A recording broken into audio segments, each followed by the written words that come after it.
Hi, my name's Alex and welcome to Tall Tales and Other Stories, classics for kids of all ages. This is the place you can come to listen to all sorts of tall tales, from wicked giants to naughty hens, boring badgers or brave knights. There'll be some stories you already know and so many others you're soon to discover. If you fancy a bedtime story, we'll have those, as well as stories for long, boring car journeys, or classics retold and nonsense poems. Something for everyone, I think. Now remember, there are no pictures in podcasts, so you must imagine these stories in your mind. You can imagine them any way you want to, because that's the beauty of reading. All right, here we go. Now some stories are very long, so you can stop and restart the story at any time. I'll leave a pause between chapters, so if you want to press pause, that seems like an obvious place to do it. A pause with a pause. All right, let's go. Today's story is about a rabbit, but you might actually know this story from a Pixar movie all about toys. Now, this story says that you're not real because you are beautiful, or new, or trendy. You're real because you love and are loved in return. Can you guess? Yes, it's the classic children's book by Margery Williams called The Velveteen Rabbit, with original illustrations by William Nicholson. Let's begin. The Velveteen Rabbit, or How Toys Become Real, by Margery Williams. There was once a Velveteen Rabbit, and in the beginning, he was really splendid. He was fat and bunchy, as a rabbit should be. His coat was spotted brown and white. He had real thread whiskers, and his ears were lined with pink sateen. On Christmas morning, when he sat wedged in the top of the boy's stocking, with a sprig of holly between his paws, the effect was charming. There were other things in the stocking, nuts and oranges, and a toy engine, and chocolate almonds and a clockwork mouse. But the rabbit was quite the best of all. For at least 2 hours, the boy loved him. And then aunts and uncles came to dinner, and there was a great rustling of tissue paper and unwrapping of parcels. And in the excitement of looking at all the new presents, the Velveteen Rabbit was forgotten. For a long time, he lived in the toy cupboard or on the nursery floor, and no one thought very much about him. He was naturally shy, and being only made of velveteen, some of the more expensive toys quite snubbed him. The mechanical toys were very superior and looked down upon everyone else. They were full of modern ideas and pretended they were real. The model boat, who had lived through 2 seasons and lost most of his paint, caught the tone from them and never missed an opportunity of referring to his rigging in technical terms. The rabbit could not claim to be a model of anything, for he didn't know that real rabbits existed. He thought they were all stuffed with sawdust like himself, and he understood that sawdust was quite out of date and should never be mentioned in modern circles. Even Timothy, the jointed wooden lion, who was made by the disabled soldiers and should have had broader views, put on airs and pretended he was connected with government. Between them all, the poor little rabbit was made to feel himself very insignificant and commonplace, and the only person who was kind to him at all was the Skin Horse.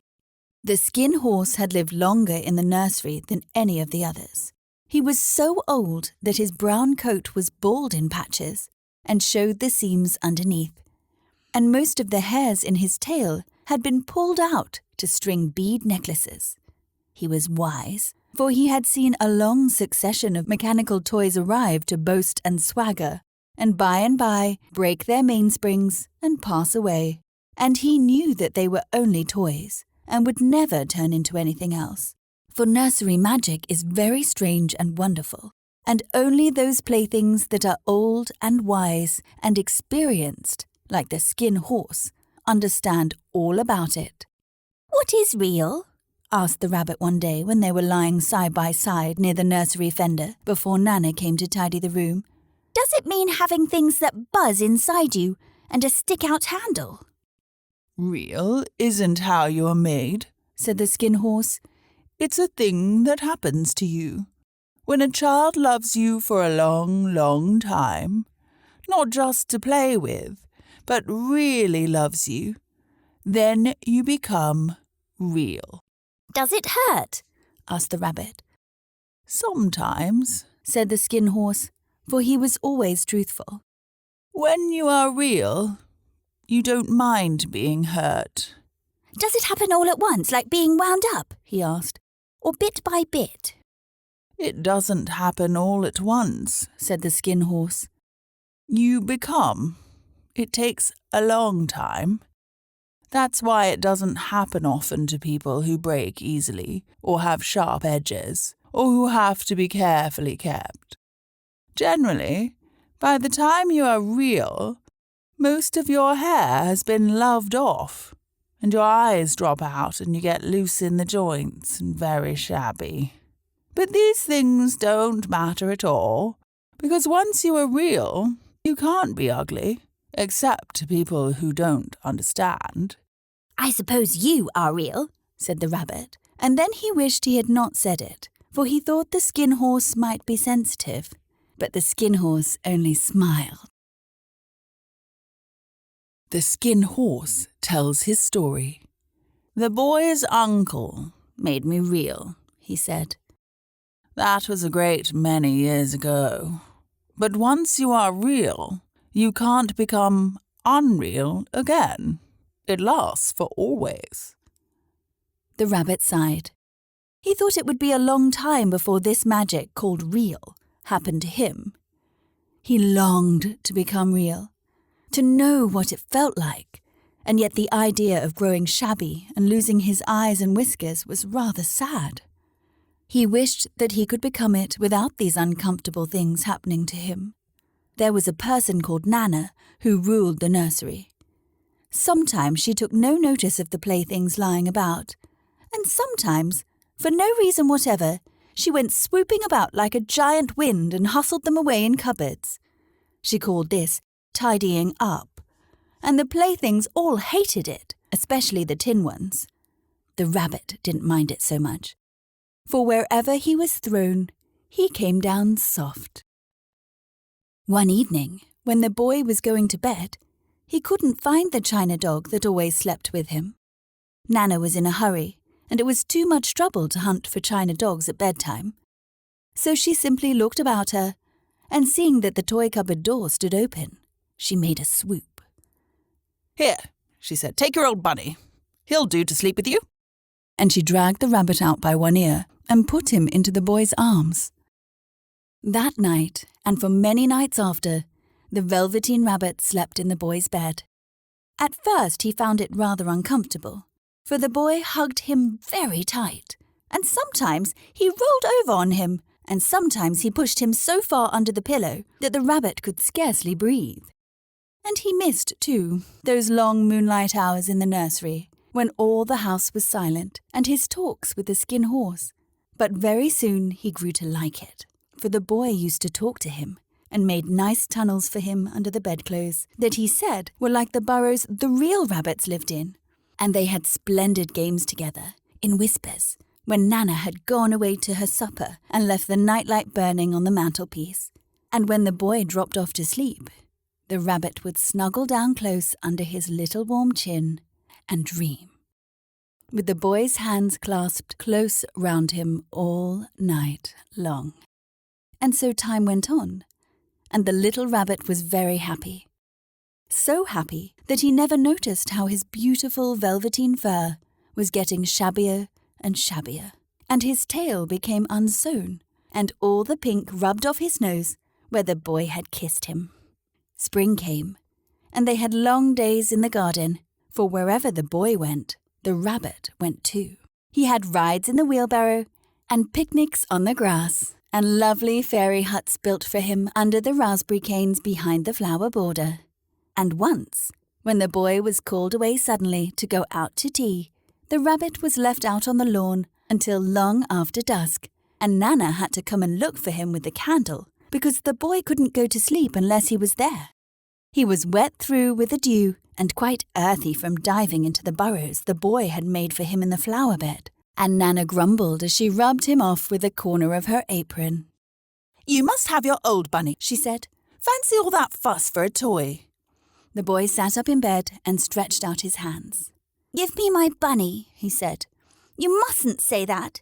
He isn't a toy, he's real." When the little rabbit heard that, he was happy, for he knew that what the skin horse had said was true at last. The nursery magic had happened to him, and he was a toy no longer. He was real. The boy himself had said it. That night, he was almost too happy to sleep, and so much love stirred in his little sawdust heart that it almost burst. And into his boot-button eyes that had long ago lost their polish, there came a look of wisdom and beauty, so that even Nana noticed it next morning when she picked him up and said, "I declare, if that old bunny hasn't got quite a knowing expression." That was a wonderful summer. Near the house where they lived, there was a wood, and in the long June evenings, the boy liked to go there after tea to play.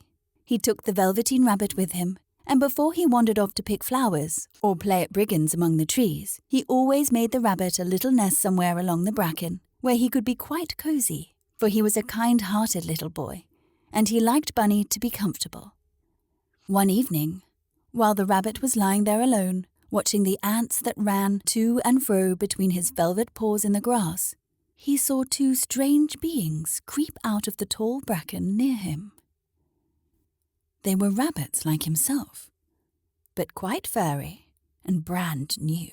They must have been very well made, for their seams didn't show at all, and they changed shape in a queer way when they moved. One minute they were long and thin, and the next minute fat and bunchy, instead of always staying the same like he did. Their feet padded softly on the ground, and they crept quite close to him, twitching their noses, while the rabbit stared hard to see which side the clockwork stuck out of, for he knew that people who jump generally have something to wind them up. But he couldn't see it. They were evidently a new kind of rabbit altogether. They stared at him, and the little rabbit stared back, and all the time their noses twitched. "Why don't you get up and play with us?" one of them asked. "I don't feel like it," said the rabbit, for he didn't want to explain that he had no clockwork. "Oh," said the furry rabbit, "it's as easy as anything," and he gave a big hop sideways and stood on his hind legs. "I don't believe you can," he said. "I can," said the little rabbit. "I can jump higher than anything." He meant when the boy threw him, but of course he didn't want to say so. "Can you hop on your hind legs?" asked the furry rabbit. That was a dreadful question, for the Velveteen Rabbit had no hind legs at all. The back of him was made all in one piece like a pincushion. He sat still in the bracken and hoped that the other rabbits wouldn't notice. "I don't want to," he said again. But the wild rabbits have very sharp eyes, and this one stretched out his neck and looked. "He hasn't got any hind legs," he called out. "Fancy a rabbit without any hind legs," and he began to laugh. "I have," cried the little rabbit. "I've got hind legs. I'm sitting on them." "Then stretch them out and show me like this," said the wild rabbit, and he began to whirl round and dance, till the little rabbit got quite dizzy. "I don't feel like dancing," he said. "I'd rather sit still." But all the while, he was longing to dance, for a funny new tickly feeling ran through him, and he felt he would give anything in the world to be able to jump about like these rabbits did. The strange rabbit stopped dancing and came quite close. He came so close this time that his long whiskers brushed the Velveteen Rabbit's ear, and then he wrinkled his nose suddenly and flattened his ears and jumped backwards. "He doesn't smell right," he exclaimed. "He isn't a rabbit at all. He isn't real." "I am real," said the little rabbit. "I am real. The boy said so." And he nearly began to cry. Just then there was a sound of footsteps, and the boy ran past near them, and with a stamp of feet and a flash of white tails, the two strange rabbits disappeared. "Come back and play with me," called the little rabbit. "Oh, do come back. I know I'm real." But there was no answer. Only the little ants ran to and fro, and the bracken swayed gently where the two strangers had passed. The Velveteen Rabbit was all alone. "Oh dear," he thought. "Why did they run away like that? Why couldn't they stop and talk to me?" For a long time he lay very still, watching the bracken and hoping that they would come back. But they never returned, and presently the sun sank lower and the little white moths fluttered out, and the boy came and carried him home. Weeks passed, and the little rabbit grew very old and shabby. But the boy loved him just as much. He loved him so hard that he loved all his whiskers off, and the pink lining to his ears turned grey, and his brown spots faded. He even began to lose his shape, and he scarcely looked like a rabbit any more, except to the boy. To him he was always beautiful, and that was all that the little rabbit cared about. He didn't mind how he looked to other people, because the nursery magic had made him real. And when you are real, shabbiness doesn't matter. And then one day, the boy was ill. His face grew very flushed, and he talked in his sleep, and his little body was so hot that it burned the rabbit when he held him close. Strange people came and went in the nursery, and a light burned all night. And through it all the little Velveteen Rabbit lay there, hidden from sight under the bedclothes, and he never stirred, for he was afraid that if they found him someone might take him away, and he knew that the boy needed him. It was a long, weary time, for the boy was too ill to play, and the little rabbit found it rather dull with nothing to do all day long. But he snuggled down patiently and looked forward to the time when the boy should be well again, and they would go out into the garden amongst the flowers and the butterflies and play splendid games in the raspberry thicket like they used to. All sorts of delightful things he planned, and while the boy lay half asleep, he crept up close to the pillow and whispered them in his ear. And presently the fever turned, and the boy got better. He was able to sit up in bed and look at picture books, while the little rabbit cuddled close at his side. And one day, they let him get up and dress. It was a bright, sunny morning, and the windows stood wide open. They had carried the boy out to the balcony, wrapped in a shawl, and the little rabbit lay tangled up amongst the bedclothes, thinking. The boy was going to the seaside tomorrow. Everything was arranged, and now it only remained to carry out the doctor's orders. They talked about it all, while the little rabbit lay under the bedclothes, with just his head peeping out, and listened. The room was to be disinfected, and all the books and toys that the boy had played with in bed must be burnt. "Hurrah!" thought the little rabbit. "Tomorrow we shall go to the seaside." For the boy had often talked of the seaside, and he wanted very much to see the big waves coming in, and the tiny crabs and the sand castles. Just then Nana caught sight of him. "How about his old bunny?" she asked. "That," said the doctor. "Why, it's a mass of scarlet fever germs. Burn it at once. What nonsense. Get him a new one. He mustn't have that any more." And so the little rabbit was put into a sack with the old picture books and a lot of rubbish, and carried out to the end of the garden, behind the fowl house. That was a fine place to make a bonfire, only the gardener was too busy just then to attend to it. He had the potatoes to dig, and the green peas to gather. But next morning he promised to come quite early and burn the whole lot. That night, the boy slept in a different bedroom, and he had a new bunny to sleep with him. It was a splendid bunny, all white plush with real glass eyes. But the boy was too excited to care very much about it, for tomorrow he was going to the seaside, and that in itself was such a wonderful thing that he could think of nothing else. And while the boy was asleep, dreaming of the seaside, the little rabbit lay among the old picture books in the corner behind the fowl house, and he felt very lonely. The sack had been left untied, and so by wriggling a bit, he was able to get his head through the opening and look out. He was shivering a little, for he had always been used to sleeping in a proper bed, and by this time his coat had worn so thin and threadbare from hugging that it was no longer any protection to him. Nearby he could see the thicket of raspberry canes, growing tall and close like a tropical jungle, in whose shadow he had played with the boy on bygone mornings. He thought of those long sunlit hours in the garden, how happy they were, and a great sadness came over him. He seemed to see them all pass before him, each one more beautiful than the other. The fairy huts in the flower bed, the quiet evenings in the wood when he lay in the bracken and the little ants ran over his paws, the wonderful day when he first knew that he was real. He thought of the skin horse, so wise and gentle, and all that he had told him. Of what use was it to be loved and lose one's beauty and become real if it all ended like this? And a tear A real tear trickled down his shabby little velvet nose and fell to the ground. And then a strange thing happened, for where the tear had fallen, a flower grew out of the ground. A mysterious flower, not at all like any that grew in the garden. It had slender green leaves, the colour of emeralds, and in the centre of the leaves a blossom like a golden cup.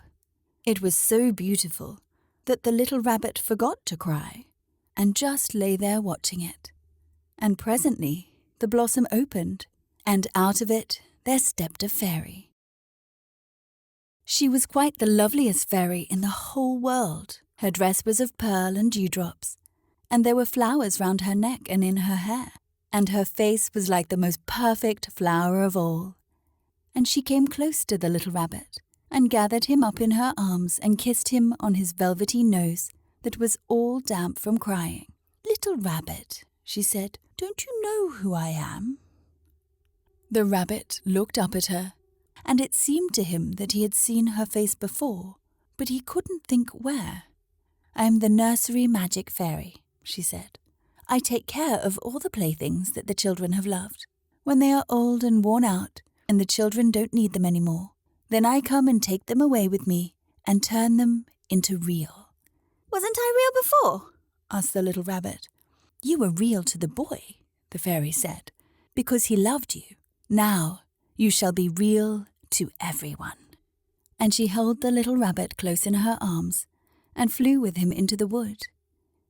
It was light now, for the moon had risen. All the forest was beautiful, and the fronds of the bracken shone like frosted silver. In the open glade between the tree trunks, the wild rabbits danced with their shadows on the velvet grass. But when they saw the fairy, they all stopped dancing and stood round in a ring to stare at her. "I've brought you a new playfellow," the fairy said. "You must be very kind to him and teach him all that he needs to know in Rabbitland, for he is going to live with you forever and ever." And she kissed the little rabbit again and put him down on the grass. "Run and play, little rabbit," she said.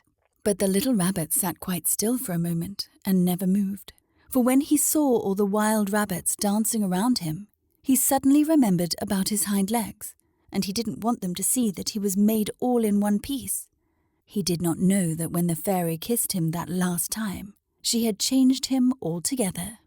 And he might have sat there a long time, too shy to move, if just then something hadn't tickled his nose, and before he thought what he was doing, he lifted his hind toe to scratch it. And he found that he actually had hind legs. Instead of dingy velveteen, he had brown fur, soft and shiny. His ears twitched by themselves, and his whiskers were so long that they brushed the grass. He gave one leap, and the joy of using those hind legs was so great that he went springing about the turf on them, jumping sideways and whirling round as the others did. And he grew so excited that when at last he did stop to look for the fairy, she had gone. He was a real rabbit at last, at home with the other rabbits. Autumn passed and winter, and in the spring, when the days grew warm and sunny, the boy went out to play in the wood behind the house. And while he was playing, 2 rabbits crept out from the bracken and peeped at him. One of them was brown all over. The other had strange markings under his fur, as though long ago he had been spotted, and the spots still showed through. And about his little soft nose and his round black eyes, there was something familiar. So that the boy thought to himself, "Why, he looks just like my old bunny that was lost when I had scarlet fever." But he never knew that it really was his own bunny come back to look at the child who had first helped him to be real. Tall Tales and Other Stories is performed and produced by me, Alexandra McTavish, from Stories Told Long Ago. There's a world of stories out there, so why not make your own?